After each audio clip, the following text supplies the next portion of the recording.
Tervist! Tahaksin teile rääkida sellest, kuidas te saaksite lahendada seda probleemi, et teil on loodud andmebaas, näiteks olete PostgreSQLis ja te tahaksite visualiseerida selle andmebaasi struktuuri. Kusjuures te tahaksite seda teha sellisel viisil, et teil on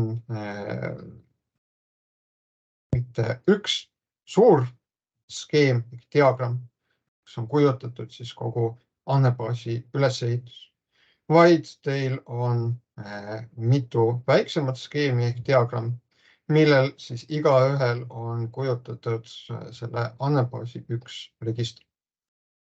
Ja selle probleemi lahendamiseks on üks võimalus kasutada sellist programmi nagu TheBeaver. Ja programmi TheBeaver on teil võimalik kõigil ka tasuta alla laadida, et on olemas tasuta avatud lähtekoodiga kogukonna versioon, mille te saate alla laadida ja oma arvutisse paigutada. TheBeaveri näol on tegemist universaalse andmebaasi haldusvahendiga, universaalse andmebaasiga töötamise programmiga.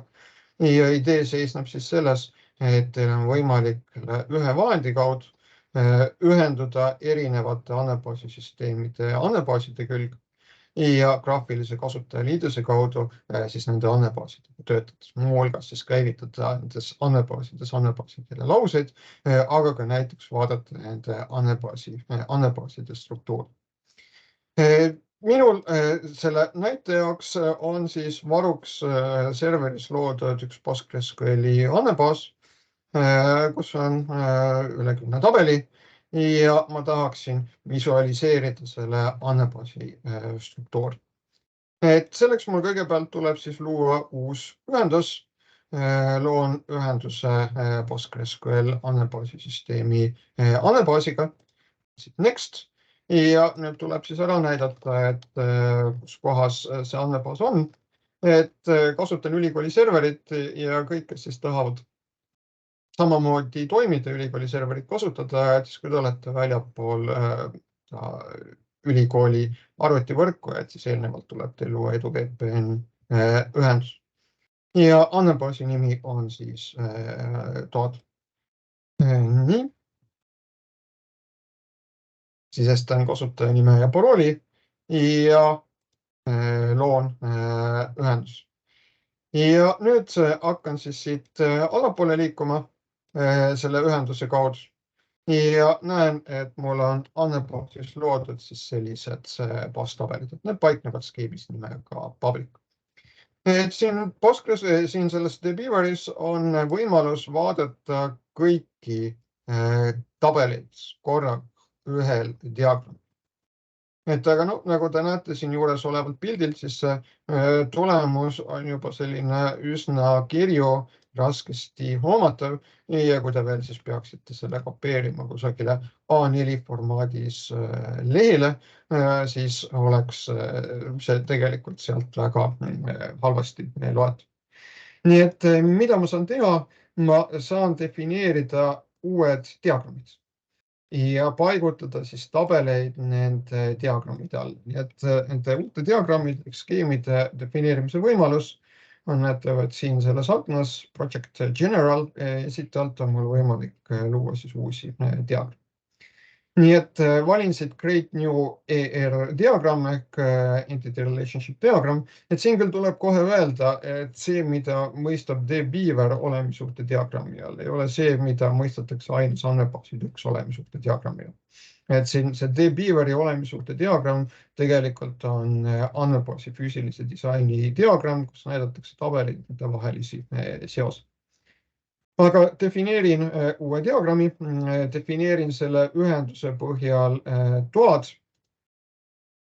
ja annan sellele näiteks nime, et isikute register ja mul on võimalik valida siin, et milliseid tabeleid ma tahan sellel diagrammil näha, aga ma võin ka teha niimoodi, et ma loon tühja diagrammi ja hakkan siis sellele diagrammile paigutama elementi.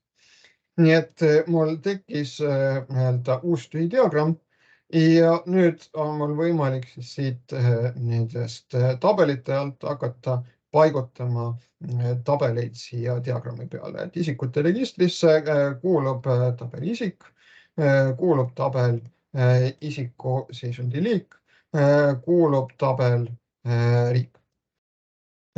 Ja kuulub isik ja isik on seotud isiku seisundi liigiga, isik on seotud liigiga, aga tegelikult need tabelid ei kuulu isikute registrisse. Et need tabelid on seotud isikute registriga, aga tegelikult need tabelid kuuluvad klassifikaatorite registrisse. Nii et mida ma saan siin praegu teha, on see, et ma saan ära peita siit nende tabelite detailid. Mul on võimalik ära peita detaile kõikide tabelite detailid või mul on võimalik ära peita selle konkreetse tabeli detailidest. Nii et ma praegu valin, et peida konkreetse tabeli detailid, et tabelid isik ja riik. Et ma tahan näidata, et isikute registrisse kuuluv tabel isik on nende tabelitega seotud, aga samas nende tabelite detaile ma siin pildi peal näidata ei taha, selleks, et mitte seda pilti liiga üle koormata. Et selleks ma teen siis eraldi klassifikaatorite registri diagrammi, nii et lisan siit uue diagrammi, klassifikaator, register, sulgudes toad ja mul on võimalik ka kohe siit niimoodi valida, et millised tabelid siis tuleks sinna diagrammile paigutada. Et no näiteks paigutan sinna tabelid amet, hoone, isiku seisundi liik, kliendi seisundi liik, riik, toa kategooria tüüp, toa seisundi liik, toa tüüp, töötaja, vooditüüp ja ka tegelikult toa kategooria. Vajutan finish ja näete, mulle genereeriti diagramm, kuhu kohta olid siis paigutatud need tabelid. Ja lisan siia siis näitena veel ühe diagrammi, et näiteks siis klientide register,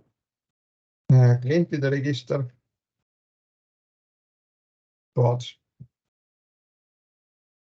Ja näiteks siis klientide register, et siia kuulub kõigepealt tabel klient, aga tabel klient on seotud tabeliga isik, tabel klient on seotud tabeliga kliendi seisundi liik.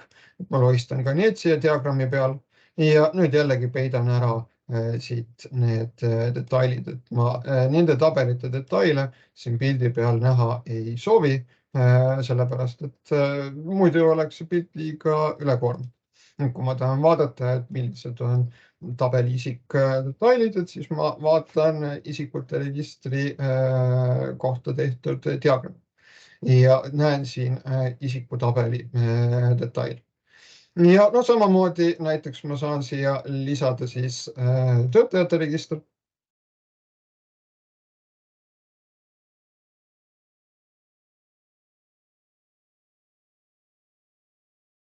Et töötajate register, et töötajate registrisse kuulub tabel töötaja, aga tabel töötaja on seotud tabeliga töötaja seisundi liik, tabel töötaja on seotud tabeliga amet, tabel töötaja on seotud tabeliga isik ja jällegi tabel töötaja seisundi liik ja amet, need kuuluvad klassifikaatorite registrisse, isik kuulub isikute registrisse, nii et nende tabelite detailid ma siit diagrammi pealt peidan ära. Ja kõige lõpuks siis ka joonistan tubade registri diagrammi või koostan tubade registri diagrammi, et on tubade register.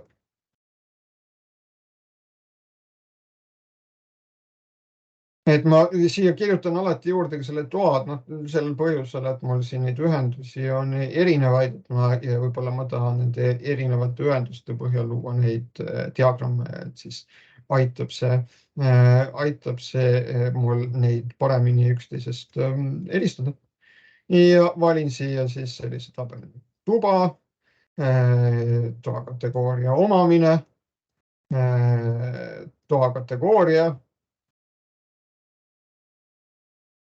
aga tuba on seotud ka tabeliga toa seisundiliik, ta on seotud tabeliga toa tüüp, ta on seotud tabeliga vooditüüp ja ta on seotud tegelikult ka tabeliga töötaja, kes selle toa registreeris ja ta on seotud tabeliga hoone, sest et iga tuba paikneb mingis hoones. Ja jällegi tubade registrisse tegelikult kuulub 2 tabelit, tubatoa kategooria omamine, et need ülejäänud tabelid kuuluvad teistesse registritesse. Nii et ma peidan siis nende tabelite puhul ära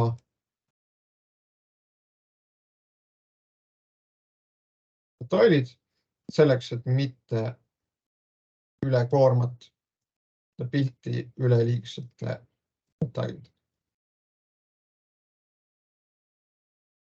No ja siin on näiteks ka võimalus valida range diagram, et siis see programm üritab siis seda diagrammi ümber korraldada, et programmi hinnangul oleks see paigutus selline võimalikult efektiivne. Nii et on võimalus ka sellega katsetada ja vaadata, kas siis see programmi poolt välja pakutud paigutus siin, et kas see on nagu parem võrreldes sellega, mida te käsitsi olete teinud.